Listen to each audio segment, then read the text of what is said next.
Hello friends, तो आज हम कक्षा 10वीं की मैथ्स में प्रश्नावली 3.6 में जो दूसरे का पहला सवाल दिया है वो करेंगे। तो हमें पहला सवाल क्या दिया है कि एक धारा की ऋतु धारा के अनुकूल 2 घंटे में 20 किलोमीटर तैर सकती है और धारा के प्रतिकूल 2 घंटे में 4 किलोमीटर तैर सकती है। उसकी स्थिर जल में तैरने की चाल तथा धारा की चाल हमें ज्ञात करनी है इसमें।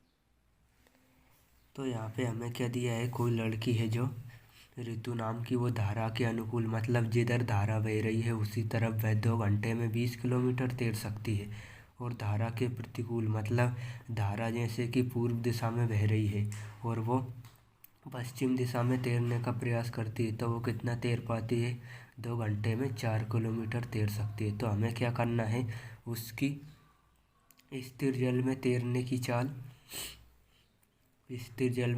की चाल और हमें धारा की चाल ज्ञात करनी है। तो हम क्या करेंगे, जो हमें ज्ञात करना है उसको हम x y मान लेंगे और आगे सवाल को हल कर लेंगे। तो हमें उसकी स्थिर जल में तैरने की चाल x मान लेंगे और धारा की चाल कितनी मान लेंगे, हम y मान लेंगे। तो चलिए हम करते हैं इस सवाल को। तो यहाँ पे मैं मानूंगा काफ़ी इम्पोर्टेंट सवाल है, ये 4 नंबर में पूछा जा सकता है। तो आपको वीडियो पूरा देखना है और स्किप नहीं करना है। अगर आप स्किप करेंगे तो आप सवाल को पूरा नहीं समझ पाएंगे, इसलिए वीडियो को पूरा और लास्ट तक ज़रूर देखें। तो चलिए करते हैं इसको। तो यहाँ पे हम मानेंगे माना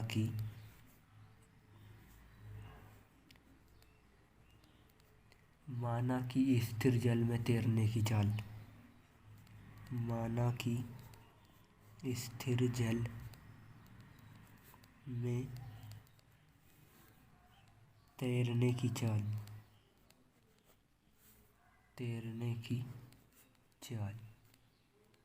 तो स्थिर जल जो जैसे स्थिर जल में हम तो उसकी तैरने की चाल कितना मान लेंगे, x किलोमीटर प्रति आवर्स।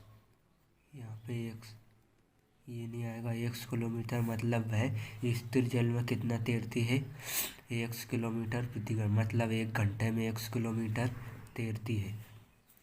और धारा की चाल भी ज्ञात करनी है हमें। यहाँ पे दिया है धारा की चाल ज्ञात कीजिए। तो धारा की चाल मान लेंगे हम y किलोमीटर प्रति घंटा। धारा की चाल क्या हो जाएगी हमारी, y किलोमीटर प्रति आवर्स मतलब y किलोमीटर प्रति घंटा। तो अब हम क्या मानेंगे, हमें यहाँ पे एक बात नोटिस करनी है कि यहाँ पे समय हमें 2 घंटे दिया है। इसमें भी जो पहला समीकरण बनेगा 2 घंटे में 20 किलोमीटर तैर सकती है और यहाँ पे भी 2 घंटे में 4 किलोमीटर मतलब समय हमें 2 ही घंटे दिया है। यहाँ पे भी 2 घंटे और यहाँ पे भी 2 घंटे मतलब हमें क्या दिया है, एक तो समय दिया है और दूरी दी हुई है हमें। तो हम क्या करेंगे, हम स्थिति बनाएंगे कि स्थिति एक धारा के प्रतिकूल चाल। तो हम यहाँ पे लिखेंगे स्थिति, हम 2 कंडीशन बनाएंगे। स्थिति 1 में हम क्या देखेंगे कि धारा के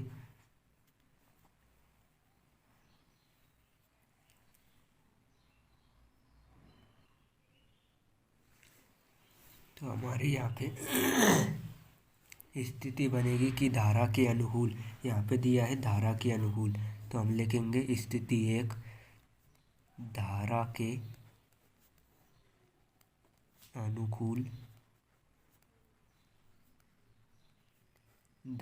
अनुकूल चाल। तो हमें क्या ज्ञात करनी है, चाल यहाँ पे दिया है, चाल उसकी स्थिर जल में चाल तथा धारा की चाल ज्ञात करनी है। तो धारा के अनुकूल चाल, तो चाल बराबर हमारे पास एक फॉर्मूला रहता है, चाल बराबर दूरी बटे समय। तो हम यहाँ पे उसको लगा देंगे। तो दूरी बटे में ये समय आ जाएगा यहाँ पे। तो धारा के अनुकूल तैर रही है मतलब x प्लस वाई जोड़ेगा इसमें। अगर धारा के प्रतिकूल तैरती हो तो x और y माइनस हो जाते हैं यहाँ पे, क्योंकि वो उसके तैरने की चाल कितनी मानी थी हमने x, और धारा की चाल कितनी मान ली थी, मतलब दोनों धारा और ऋतु दोनों एक ही दिशा में चल रहे हैं तो यहाँ पे दोनों जुड़ जाएंगे। तो x प्लस वाई बराबर दूरी कितनी दे रखी है हमें, दूरी हमें दे रखी है यहाँ पे 20 किलोमीटर, और समय कितना दिया हुआ है हमें 2 घंटे। तो हमें इसको डायरेक्ट रख देना है, 2 से मैं इसको काटूंगा 10 बार, तो यहाँ पे आ जाएगा हमारा x प्लस वाई बराबर ये 10 आ जाएगा हमारा। यहाँ पे आपको एक बार और समझना है यहाँ पे कि तैरने की चाल माना स्थिर जल में चाल और धारा की चाल हमें ज्ञात करनी है। तो हमें ने यहाँ पे क्या मान लिया कि धारा के अनुकूल चाल, मतलब दोनों धारा के अनुकूल ही, धारा भी सीधी दिशा में बह रही है और ऋतु भी उसी दिशा में जा रही है जिस दिशा में धारा, तो दोनों जुड़ जाएंगे। धारा की चाल और ऋतु की चाल दोनों जुड़ जाएंगी, तो वो कितनी दे रखी हमें 20/2 घंटे। ये हम निकाल ली है, ये हमारा पहला समीकरण बन गया है। अब ये तो हमने धारा के अनुकूल मतलब दोनों एक ही दिशा में चल रहे हैं उसकी चाल निकाल ली। अब हम स्थिति 2 में क्या करेंगे, दोनों विपरीत दिशा में बह रहे हैं उसकी चाल निकाल लेंगे। तो चलिए हम यहाँ पे निकालते हैं, स्थिति 2 बनाएंगे हम यहाँ पे। ये पहली स्थिति थी, स्थिति 2, धारा के प्रतिकूल चाल, धारा के प्रतिकूल, धारा के प्रतिकूल चाल। तो हमें यहाँ पे क्वेश्चन में दिया है धारा के प्रतिकूल चाल, तो चाल बराबर हमारा फॉर्मूला फिर यहीं पे लगाएंगे हम, दूरी बटे समय। तो धारा के प्रतिकूल, अब ये स्थिति 2 बनाई हमें धारा के प्रतिकूल चाल, तो धारा के प्रतिकूल थी इसलिए हम क्या करेंगे, अब x में से हम y घटा के लिखेंगे क्योंकि ऋतु की चाल अलग है और धारा की चाल अलग है, दोनों विपरीत दिशा में तैर रहे हैं। तो यहाँ पे आएगा x माइनस y, मतलब ऋतु और धारा की चाल इसमें अलग अलग है, अलग दिशा में, इसलिए हम घटा रहे। यहाँ पे अनुकूल थी, समान दिशा में थी, इसलिए एक्स और वाई हमने जोड़े थे। और इसमें क्या दे रखा है हमारी दूरी, इसमें हमारी दूरी दे रखी है 4 किलोमीटर, और घंटा तो समय तो हमें दोनों में 2 ही घंटे दे रखा है, समय समान है हमारा यहाँ पे। तो यहाँ पे 2 का भाग इसमें लगाऊंगा मैं, तो यहाँ पे 2 आ जाएगा। तो यहाँ पे इक्वेशन बनेगा हमारा x माइनस वाई बराबर 2। इसको हम समीकरण 2 बना देंगे, इसको हमने समीकरण 1 बनाया था, इसको 2 बना देंगे। अब हम क्या करेंगे, हम समीकरण 1 और समीकरण 2 को जोड़ देंगे, मतलब हम यहाँ पे देखेंगे कि इनको जोड़ेंगे तो x यहाँ पे y प्लस में है और यहाँ पे y माइनस में है, तो इनको जोड़ देंगे हम, तो ये डायरेक्ट कट जाएगा, मतलब 1 प्लस में है 1 माइनस में है, तो दोनों को जोड़ देंगे तो ये आपस में कट जाएंगे और हमारा x का मान निकल ही आएगा। फिर x का जो मान निकलेगा उसको हम समीकरण 1 में रख देंगे या 2 में रख देंगे, फिर हमारा y का मान निकल ही आएगा जो हमें ज्ञात करना था। तो हम लिखेंगे प्रतिस्थापन विधि, विलोपन विधि से हल करेंगे हम इसको।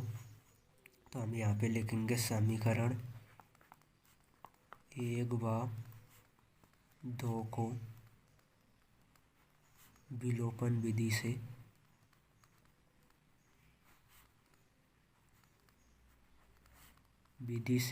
हल करने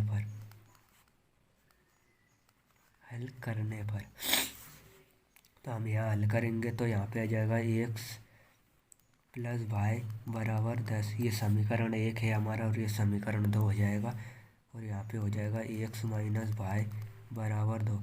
तो पहले विलोपन विधि में हम क्या करते थे, इनके चिन्ह समान रहते थे तो हम चिन्ह बदलते थे, लेकिन यहाँ पे चिन्ह अलग अलग है पहले से ही, ये प्लस का है और ये माइनस का है, तो हम चिन्ह नहीं बदलेंगे और ये डायरेक्ट कट जाएंगे। तो हम चिन्ह क्यों बदलेंगे, पहले चिन्ह हम इसलिए बदलते थे क्योंकि चिन्ह समान रहते थे और हमें एक चिन्ह को माइनस में करना रहता था, लेकिन यहाँ पे एक प्लस में और एक माइनस में दोनों चिन्ह दिए हैं तो ये डायरेक्ट कट जाएंगे, इसलिए हम यहाँ पे चिन्ह नहीं बदलेंगे।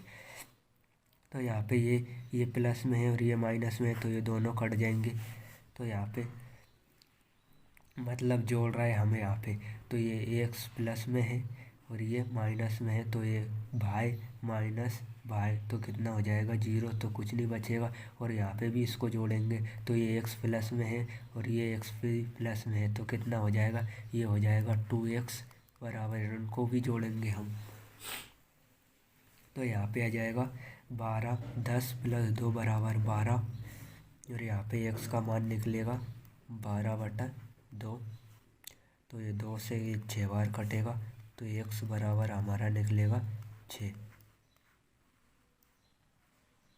तो हमने ये x का मान निकाल लिया है 6। अब हम क्या करेंगे, x का मान हम समीकरण 2 में रख देंगे या 1 में रख देंगे, तो हमारा y का भी मान निकल ही आएगा। जो हमें x और y के मान ही हमें ज्ञात करने थे। तो चलिए हम x का मान समीकरण 1 में रखेंगे।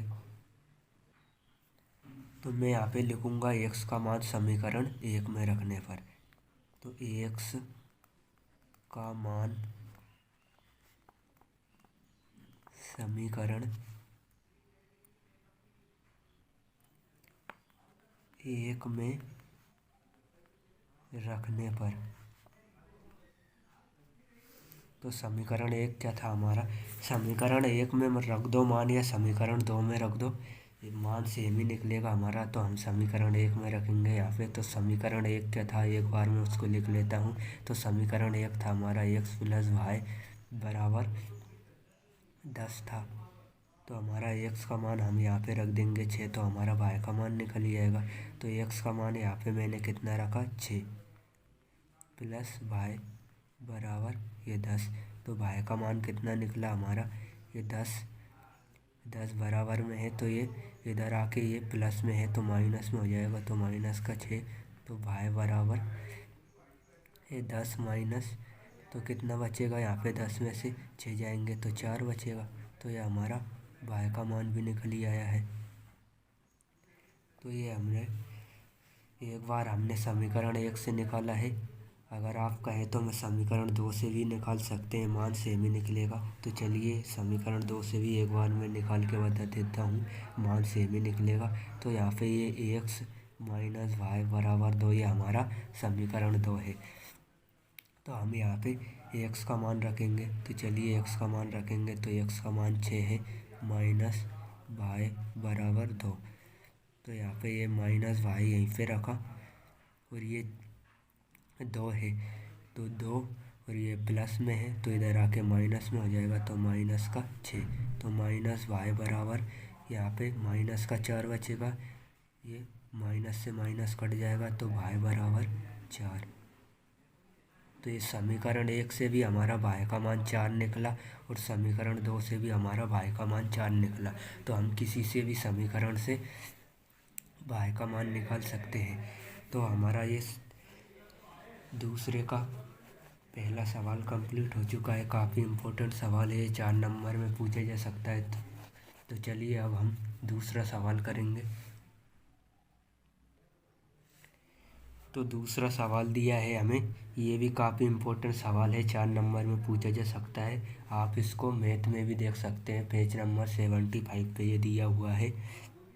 पहला और दूसरा सवाल दोनों 75 पेज नंबर पे दिए हुए हैं। तो चलिए दूसरा सवाल हम पढ़ते हैं। कि 2 महिला एवं 5 पुरुष एक कसीदे के काम को साथ साथ 4 दिन में पूरा कर सकते हैं, जबकि 3 महिलाएं एवं 6 पुरुष इसको 3 दिन में पूरा कर सकते हैं। ज्ञात कीजिए कि इसी कार्य को पूरा करने में एक अकेली महिला कितना समय लेगी, पुनः इसी कार्य को करने में एक पुरुष कितना समय लेगा। मतलब हमें इसमें यह ज्ञात करना है कि ये जो काम है उसको एक अकेला पुरुष कितने दिन में कर सकता है और एक अकेली महिला उसको कितने दिन में कर सकती है। तो हम क्या करेंगे, दोनों के कार्य को x और y मान लेंगे और समीकरण बनाएंगे क्वेश्चन के अनुसार। तो चलिए इसको करते हैं। तो हम यहाँ पे लिखेंगे कि माना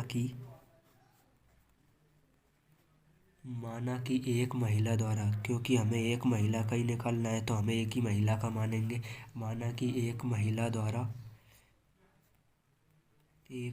द्वारा काम को करने में काम को करने में लिया गया समय x मान लिया हमने। लिया गया समय x दिन है। x दिन मान लिया हमने महिला द्वारा। अब हम क्या करेंगे, एक पुरुष द्वारा लिया गया समय भाई मान लेंगे और आगे इक्वेशन बनाएंगे। तो यहाँ पे लिखूंगा मैं एक पुरुष द्वारा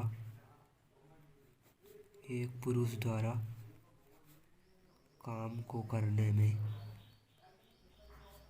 काफ़ी इजी सवाल है ये भी, आपको क्वेश्चन देख के डरना नहीं है, बहुत ही सरल सवाल है ये, बस आपको समझना है क्वेश्चन को। एक पुरुष द्वारा काम को करने में लिया गया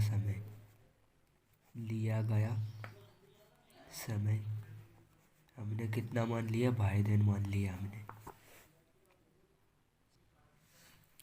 तो हम यहाँ पे हमें ये बात ध्यान रखनी है कि जो भी हमने ये माना है इसको हम हमेशा बटे में लिखते हैं। x और y को हम बटे में लिखेंगे। इसको काम को करने में जो समय लगता है उसको हम बटे में लेते हैं। तो चलिए हम प्रश्नानुसार आप आगे प्रश्न सॉल्व करेंगे तभी आपको समझ में आएगा। तो चलिए करते हैं। तो प्रश्नानुसार, तो प्रश्न में क्या दिया है, तो हमें प्रश्न में दिया है 2 महिलाएं। तो महिलाएं कितनी मानी हमने, कितने दिन में कर लेंगी, तो x दिन में। तो ये इसके बटे में आएगा तो 2/x। ये महिलाओं का काम हमने कितना माना, x, तो ये x इसके बटे में आएगा। ऐसे ही पुरुष का कार्य भी इसके बटे में आएगा। और यहाँ पे 4 दिया है वो भी बटे में आएगा, तो बराबर में हो जाएगा हमारा 1/4। तो दोनों मिलके कितना करते हैं, महिलाएं और पुरुष। तो यहाँ पे महिलाओं का 2/x और पुरुष का कितना हो जाएगा हमारा, ये हो जाएगा 5/5 बराबर। हमने पलट के लिखा है, मतलब इसको 2x बटे में लिखा है, तो यहाँ इसको भी हम पलट के ही लिखेंगे। बराबर में कितना है, 1/4 हो जाएगा। यहाँ पे पहले हम क्या मानते थे, x प्लस y बराबर डायरेक्ट 4 रखते थे, लेकिन हमें काम को करने में जो समय दिया जाता है उसको हम पलट के लिखते हैं, इसलिए यहाँ पे ये बटे में आ गया है। तो ये 4 दिन लगे, इसलिए दिन हमने जो भी माने हैं वो बटे में रहेगा। तो यहाँ पे भी 4 दिन है, तो ये भी हमारा बटे में रहेगा। तो ये हो जाएगा 1 के बटे में, उल्टा हो जाएगा, मतलब यहाँ पे 1/4। तो हम ये हमारे इक्वेशन नंबर 1 बना है। इसको हम नाम नहीं देंगे अभी, क्योंकि हमें इसकी तुलना करके रखना है आगे मान। तो हम पुनः समीकरण आगे पढ़ेंगे, सवाल को पुनः प्रश्नानुसार। आपको ये सवाल कम समझ में आ रहा होगा, लेकिन जब आप बार बार प्रैक्टिस करेंगे तो आप ये सीख जाएंगे। तो इसको हम बटे में ही रखते हैं। तो अब आगे पढ़ेंगे, जबकि 3 महिला, ये हमने यहाँ तक पढ़ा क्वेश्चन को यहाँ तक। जबकि 3 महिलाएं एवं 6 पुरुष इसको 3 दिन में पूरा कर सकते हैं। मतलब 3 महिलाएं, तो यहाँ पे हो जाएगा 3/x प्लस, और 6 पुरुष कितने दिए हैं, 6, तो ये हो जाएगा 6/y बराबर कितने दिन में कर सकते हैं, तो ये आ जाएगा यहाँ पे 1/3। मतलब हम इसको पलट के ही लिखना है इनको।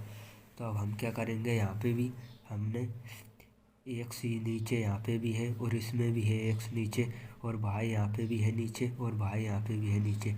तो हम इसको इजी बनाएंगे। तो क्या करेंगे, हम यहाँ पे 2 के गुणा में, हर संख्या के गुणा में 1 रहता है, तो यहाँ पे 1/x के बराबर हम क्या मान लेंगे, p, और यहाँ पे 1/y की जगह पे हम क्या मान लेंगे, q मान लेंगे। तो ये इजी हो जाएगा। तो यहाँ पे हमारा, अगर हम यहाँ पे 1/x की जगह पे p मानेंगे तो ये हमारा कितना हो जाएगा, 2p, और यहाँ पे हो जाएगा हमारा 5q। तो हमारा इजी सवाल बन जाएगा, इसलिए हम इसको मानेंगे। तो चलिए करते हैं इसको आगे। तो अब हम यहाँ पे क्या लिखेंगे, समीकरणों में 1/x बराबर p तथा 1/y बराबर q रखने पर, मतलब ये हमें समीकरण दिए हैं, दोनों में रखेंगे हम। तो यहाँ पे मैं लिखूँगा समीकरणों में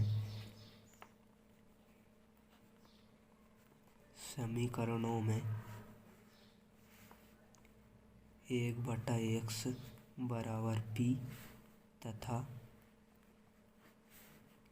1/y बराबर q रखने पर, मतलब ये हमें दो समीकरण दिए हैं ऊपर, इनमें हम 1/x की जगह पे p रख देंगे और 1/y की जगह पे हम q रख देंगे, तो ये हमारा इजी हो जाएगा, सरल रूप में बन जाएगा रखने पर। अभी ये हमारा बहुत दिक्कत रहेगी अगर हम इसको हल करें, तो x + y का एलसीएम लेंगे तो इधर गुणा करना पड़ेगी।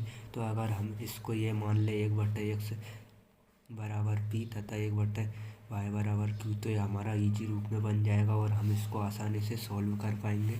तो यहाँ पे हम दोनों में जहाँ पे भी हमें 1/x दिखेगा हम वहाँ पे p रख देंगे। तो यहाँ पे 2 के गुणा में हम 1 मान सकते हैं, तो 2 गुणा 1/x, तो यहाँ पे क्या हो जाएगा 1/x की जगह पे p। तो यहाँ पे हमने ये 2 तो ऐसा ही रहेगा और यहाँ पे 1/x है, तो यहाँ पे x की जगह पे कितना रख देंगे हम p, तो यहाँ पे आ जाएगा ये p प्लस ये 5 गुणा में है तो ये ऐसा ही रहेगा और y की जगह पे कितना आ जाएगा, हमने q माना 1/y की जगह पे, तो यहाँ पे आ जाएगा ये q बराबर कितना दे रखा है हमें 1/4 यहाँ पे ये दे रखा है। तो अब हम क्या करेंगे, ये जो 4 दे रखा है उसका गुणा बटे में से हटाने के लिए हम क्या करते हैं, इधर जो दोनों संख्या दे रखी हुई है उसको हम गुणा में, जो बटे में संख्या दे रही होती है उसका गुणा हम दोनों में कर देते हैं, तो ये बटे में से हट जाता है। तो 4 का गुणा मैं यहाँ पे भी कर दूंगा और यहाँ पे भी कर दूंगा, तो ये बटे में से हट जाएगी। तो यहाँ पे 2 का गुणा मैंने यहाँ पे 2p में किया 4 का गुणा, तो ये हो गया 8p प्लस यहाँ पे 4 का गुणा किया तो ये हो गया 20q बराबर 1। ये इसके बटे में से हट चुका है 4, तो यहाँ पे आ जाएगा 1 और इसको हम क्या मान लेंगे, समीकरण 1 मान लेंगे इसको। तो ये हमारा हो गया, तो ये हमारा समीकरण नंबर 1 हो गया। अब हम क्या करेंगे, अब समीकरण 2 को बनाएंगे। यहाँ पे जैसे इसको बनाया था, तो यहाँ पे हम ये 3 दे रखा है और यहाँ पे 3 के गुणा में 1 रहेगा, तो 1/x जगह पे हम p रख देंगे, तो ये हो जाएगा 3p प्लस यहाँ पे हो जाएगा 6q, यहाँ पे 1/y की जगह q रख दिया हमने, तो ये 6q बराबर 1/3 होगा। यहाँ पे ऐसे ही हम इसका गुणा इन दोनों में कर देंगे तो ये बटे में से हट जाएगा। तो यहाँ पे 3 का गुणा यहाँ पे किया तो ये हो गया 9p प्लस 3 छंग 18q बराबर 1। तो इसको हमने क्या मान लिया, इसको हमने समीकरण 2 मान लिया है। अब हम इसको क्या करेंगे, किसी भी विधि से आप इसको हल कर सकते हैं, विलोपन या प्रतिस्थापन विधि से, दोनों में से जो आपको अच्छी लगे, दोनों से आंसर आ जाएगा। वज्रगुणन से भी कर सकते हैं। तो हम क्या करेंगे, यहाँ पे इसको विलोपन विधि से हल करेंगे। तो विलोपन विधि से हल करने के लिए हम देखते हैं यहाँ पे ये समीकरण 1 है और ये समीकरण 2 है, तो यहाँ पे हमारी एक जैसी संख्या होनी चाहिए विलोपन विधि से हल करने के लिए, लेकिन यहाँ पे 8 है और यहाँ पे 9p है। तो हम क्या करेंगे, समीकरण 1 में 9 का गुणा कर देंगे, यहाँ पे ये जो दे रखा है 9, तो 9 8 72 हो जाएगा यहाँ पे। और समीकरण 2 ये जो दे रखा है उसमें 8 का गुणा करेंगे, तो यहाँ पे हो जाएगा 8 9 72, तो यहाँ पे भी 72 हो जाएगा और यहाँ पे भी 72, और हम चिन्ह बदल के इन दोनों को काट देंगे तो हमारा q का मान निकल ही आएगा। तो चलिए हम आगे करते हैं इस सवाल को। तो यहाँ पे मैं लिखूँगा समीकरण 1 में हमारा जो समीकरण 1 दे रखा है उसमें हम 9 का गुणा करेंगे। यहाँ पे समीकरण 2 के p के या x के गुणा में जो दे रखा होता है उसका गुणा हम यहाँ पे करते हैं, और समीकरण 1 के गुणा में जो दे रखा होता है पहली संख्या के उसका गुणा हम यहाँ पे करते हैं समीकरण 2 में। तो समीकरण 1 में 9 का गुणा करने पर और समीकरण 2 में कितने का गुणा करेंगे हम, समीकरण 2 में 8 का गुणा करने पर। ये समीकरण 2 में 8 का गुणा करेंगे, 8 का गुणा करने पर, तो हम गुणा करेंगे। ये हमारा समीकरण 1 है, इसमें हमें कितने से गुणा करना है, 9 से। तो यहाँ पे मैं गुणा करूँगा तो ये हो जाएगा 9 का गुणा 8 में करूँगा तो 8 9 में 72p हो जाएगा। यहाँ पे 72p प्लस ये 9 का गुणा मैंने 20 में किया तो 9 दूनी 18 और एक जीरो और जोड़ देंगे तो ये हो जाएगा 180 क्यूब बराबर 9 का गुणा 1 में करूँगा तो यहाँ पे हो जाएगा 9 पूरे समीकरण में, मतलब हमें 9 से गुणा करना है। और उसके बाद हम क्या करेंगे, तो हम समीकरण 1 में हमने 9 से गुणा कर दिया है। अब हम क्या करेंगे, हम समीकरण 2 में गुणा करेंगे 8 से। यहाँ पे दे रखा है समीकरण 2 में 8 से, तो 8 से गुणा कर देंगे हम 2 में। तो ये 2 दे रखा है, 8 से गुणा इसमें किया तो ये हो गया 8 9 72 प्लस, और इसमें 8 का गुणा किया तो कितना हो जाएगा, यहाँ पे 18 8 144 हो जाएगा, 144 क्यूब बराबर। और इसमें 1 में गुणा किया 8 से तो यहाँ पे हो गया 8। अब हम क्या करेंगे, यहाँ पे नीचे से लाइन खींचेंगे हम, क्योंकि हम चिन्ह बदलेंगे। यहाँ पे भी 72 फी है और यहाँ पे भी 72 फी है, तो दोनों प्लस में है। तो एक को काटने के लिए हम एक को माइनस में कर देंगे तो ये दोनों आपस में कट जाएंगे और इसका मान क्यू का मान हम निकाल पाएंगे। इसलिए हम चिन्ह बदलते हैं विलोपन विधि में, ताकि हम संख्याओं को काट के हम मान निकाल सकें। तो यहाँ पे ये प्लस में है अभी दोनों, तो ये एक का इसका चिन्ह हमने माइनस में कर दिया। ये दोनों प्लस में है तो इसका भी हम माइनस में कर देंगे। ये दोनों प्लस में है तो इसका भी माइनस में, मतलब हम चिन्ह विपरीत हो जाते हैं जब हम चिन्ह बदलते हैं। अगर यहाँ पे माइनस का चिन्ह होता तो प्लस का हो जाता, और प्लस का है तो माइनस का हो गया। तो चिन्ह बदल दिए हमने, मतलब ये गोला इसलिए लगाया, इसका कुछ काम नहीं है। अब ये चिन्ह काम करेगा इसके लिए। तो 72 में से 72 फी में से 72 फी घटाए तो ये दोनों कट जाएंगे, कुछ नहीं बचा, यहाँ पे जीरो बचा। और यहाँ पे 180 में से 144 घटाए तो यहाँ पे 36 क्यू बचेगा हमारा। और यहाँ पे 9 में से 8 घटाया तो 1 बचेगा। तो क्यू बराबर हमारा कितना आ गया, क्यू बराबर आ गया हमारा 1/36। तो अभी हमने क्यू का मान निकाल लिया है। अब हम क्या करेंगे, पी का मान निकालेंगे। तो पी का मान,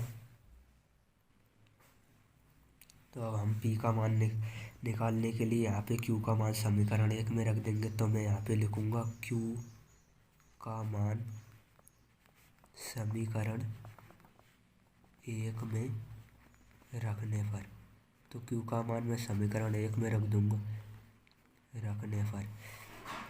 तो समीकरण 1 क्या है हमारा, समीकरण 1 ही है हमारा 8p + 20q बराबर 1। तो यहाँ पे मैं क्यू का मान रख दूंगा, तो 8p प्लस यहाँ पे दे रखा है 20 गुणा में क्यू का मान हमने कितना निकाला 1/36। तो यहाँ पे मैं रख दूंगा 1/36 बराबर में क्या दे रखा है 1, तो ये बराबर में 1।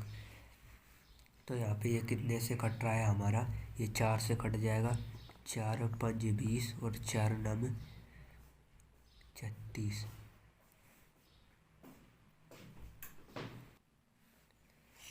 तो यहाँ पे हमारा गुणा में 5 है और यहाँ पे 9 है, तो कितना हो जाएगा, यहाँ पे 5/9 हो जाएगा। तो यहाँ पे होगा 8/p प्लस ये 5 ऊपर है तो ये है 5, और 5 का गुणा यहाँ पे 1 में है तो 5 का गुणा 1 में किया तो 5 हो गया, और यहाँ पे बटे में 9 है तो ये हो जाएगा 9 बराबर 1। क्योंकि हमें पी का मान निकालना है तो ये 5/9 का पक्षांतर में इधर कर दूंगा, तो यहाँ पे आ जाएगा 8p बराबर, ये बराबर में 1 है और ये प्लस में है, अभी इधर जाके ये माइनस में हो जाएगा, तो 5/9। तो इसको मैं यहाँ पे कर रहा हूँ। तो यहाँ पे ये 8p दे रखा है हमारा, तो ये हो जाएगा, तो 8p बराबर, यहाँ पे मैं 9 का गुणा 1 में कर दूंगा, एलसीएम ले रहा है मतलब 9 का गुणा 1 में कर दिया मैंने यहाँ पे, तो ये हो गया 9 - 5, और बटे में कितना रहेगा हमारा 9 ही रहेगा। एलसीएम में जो लेते हैं वो बटे में ही रहता है, तो यहाँ पे आ जाएगा ये 9। तो यहाँ पे आ जाएगा 8p बराबर, ये 9 में से 5 घटाए तो 4, 4/9। पी का मान निकालना है तो ये गुणा में है तो ये इसके 9 के बटे में आ जाएगा, तो यहाँ पे आ जाएगा 4 9 गुणा 8, तो ये बटे में आ गया, तो 9 के बटे में आएगा तो 4 × 1 = 4 और 4 दूनी 8। तो पी का मान हमारा कितना निकल चुका है, ऊपर 1 है और नीचे गुणा में कितना है 9 गुणा 2, तो पी का मान निकल चुका है हमारा 1/18। 1/18 हमारा पी का मान निकल चुका है। तो हमने पी और क्यू के मान निकाल लिए हैं, लेकिन हमें क्या निकालना है, एक्स और वाई के मान निकालना है। तो इनके बराबर में हमने जो माना था, तो पी के बराबर में 2 हम इसका मान रख देंगे। तो 1/x की जगह हम पी का मान रख देंगे तो हमारा एक्स का मान निकल ही आएगा, और 1/y की जगह पे हम क्यू का मान रख देंगे तो हमारा क्यू का मान निकल ही आएगा। तो चलिए हम एक्स और वाई के मान निकालते हैं। तो हम यहाँ पे एक्स और वाई का मान निकालने के लिए क्या करेंगे, हमने जो माना था उसको रखेंगे। तो 1/x हमने क्या माना था, 1/x बराबर पी माना था हमने। तो यहाँ पे 1/x रखा और पी का मान हमने कितना निकाला, पी का मान हमने निकाला 1/18। तो यहाँ पे ये ऊपर बराबर में दे रखा है इसलिए ये दोनों कट जाएंगे। तो यहाँ पे कितना आ जाएगा, एक्स का मान हमारा ये 18 आ गया। ऐसे ही हम भाई का मान निकालेंगे। तो भाई बराबर हमने कितना माना था, 1/, भाई बराबर भाई का मान हमारा कितना निकला, हमारा निकला 1/36। तो ये ऊपर बराबर संख्या दे रखी है इसलिए ये कट जाती है। तो यहाँ पे 1 से 1 कट गया और यहाँ पे भाई बराबर 36। ये हमने क्या माना था, 1/, भाई बराबर हमने ये क्यू माना था और क्यू का मान हमारा कितना निकला, 1/36। तो हमने एक्स और वाई के मान निकाल लिए हैं। अब हमें यही हमें ज्ञात करना था। तो हमें एक लाइन और नीचे लिखनी रहती है कि आता है एक महिला द्वारा लिया गया समय, काम को करने में लिया गया समय। तो हमने क्या माना था, महिला द्वारा लिया गया समय एक्स माना था और एक्स का मान कितना निकला हमारा 18। तो ये हो जाएगा 18 दिन। ये 18 दिन मतलब एक महिला उस काम को 18 दिन में करेगी। और यहाँ पे एक पुरुष द्वारा